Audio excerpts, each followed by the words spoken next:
এই ফেসিবাদের ভাইরাস, চাঁদাবাজির ভাইরাস, দুর্নীতির ভাইরাস, দলীয় শাসনের ভাইরাস, এই সকল ভাইরাস মুক্ত করার জন্য আরেকটি বিপ্লব অনিবার্য হয়ে উঠেছে। নির্বাচনের সময় তারা বলেছিলেন তারা নির্বাচিত হলে ফেসিবাদের হাতে যতগুলো খুন হয়েছে, গুম হয়েছে, নির্যাতন হয়েছে সবগুলোর বিচার তারা করবে। ক্ষমতায় বসার পর এখন তাদের সুর পাল্টে গেছে। বিচার তো তারা করছেই না, বরঞ্চ আপনারা শুনেছেন 4 মাসে 600 জনের অধিক মানুষ নির্মমভাবে বাংলার মাটিতে খুন হয়েছে। আরো দুঃখজনক, এই দলটি নিজেদের হাতে নিজেদের কর্মীদেরকে খুন করেছে। যাদের নিজেদের কর্মীদের সম্পর্কে নিজেদেরই কোনো দায় এবং দরদ থাকে না, 20 কোটি মানুষের জন্য তাদেরকে দায় এবং দরদ থাকবে, আমরা কোন লক্ষণ দেখতে পাচ্ছি না। লজ্জার বিষয়, ফেসিবাদ থেকে মুক্ত হওয়ার কথা বলে ঠিক ফেসিবাদের রাজপথ ধরেই তারা এখন হাঁটা শুরু করেছেন।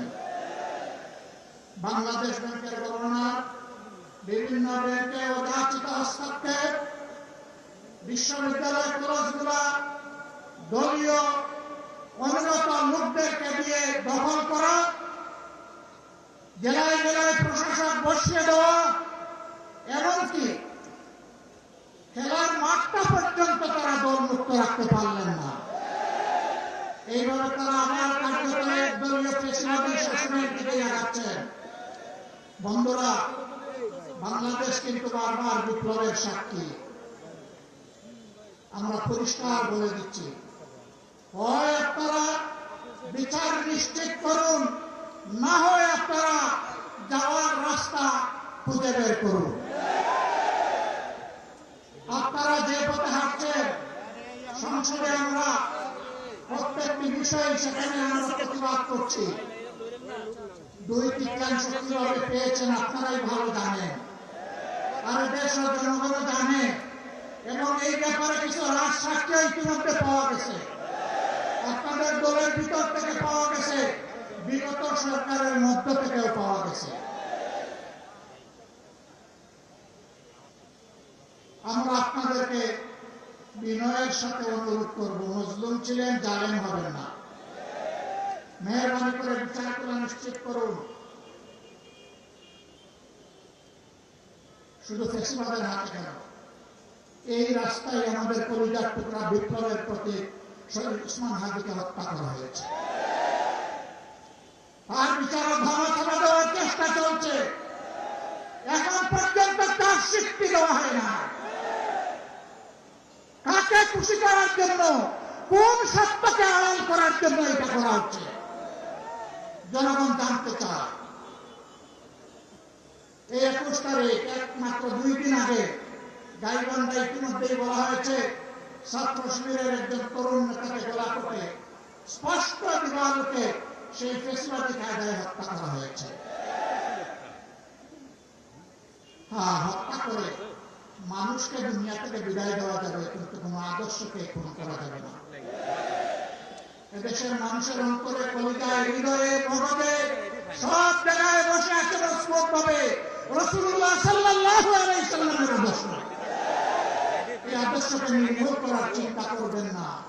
যদিও আপনাদের একজন সিনিয়র নেতা ঘোষণা করে দিয়েছেন নির্মূল করবেন, অতীতে যারা নির্মূল করার ঘোষণা দিয়েছিলেন তারা নিজেরাই আজকে নির্মূল হয়ে গেছে।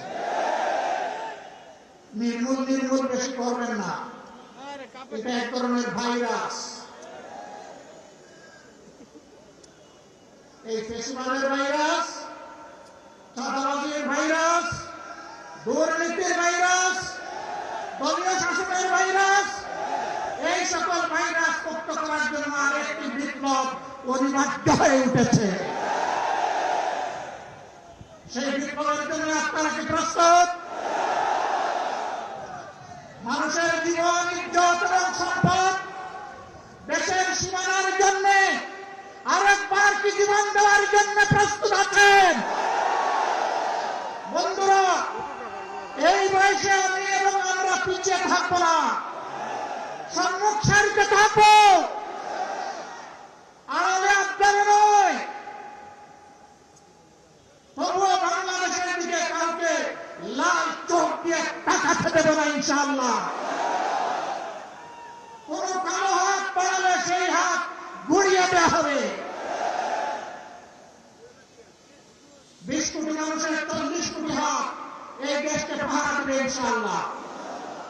কারো বাবার সাধ্য নাই এই দেশের স্বাধীনতা এবং সার্বভৌমত্ব নিয়ে টানাটানি করা।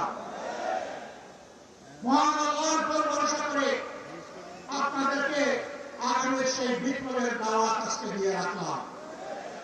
সংসদে যতদিন পর্যন্ত কথা বলার পরিবেশ থাকবে, জাতির স্বার্থে যতদিন পর্যন্ত থাকার দরকার হবে, তার বাইরে আমরা 1 সেকেন্ডও থাকবো না। যেদিন সংসদের প্রয়োজন